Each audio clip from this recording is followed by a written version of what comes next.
Dahod town B division police દ્વારા traffic drive યોજવામાં આવી હતી. ઝડપાયેલા વાહન ચાલકો પાસેથી સ્થળ ઉપરાંત દંડ વસૂલ કરાયો હતો.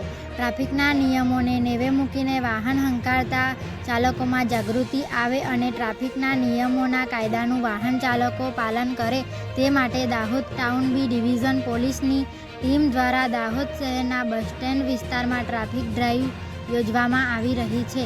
ટ્રાફિક ડ્રાઈવ દરમિયાન વાહન રોંગ સાઈડ હંકારતા વાહન ચાલકો, લાયસન્સ, આરસી બુક વગરના વાહન ચાલકો તેમજ ટ્રિપલ સવારી મોબાઈલ ઉપર વાત કરતા જઈને વાહન હંકારતા વાહન ચાલકો તેમજ નંબર પ્લેટ વગરના વાહનોને પકડી પાડી તેમની પાસેથી સ્થળ ઉપરાંત દંડ વસૂલ કરવામાં આવ્યો હતો.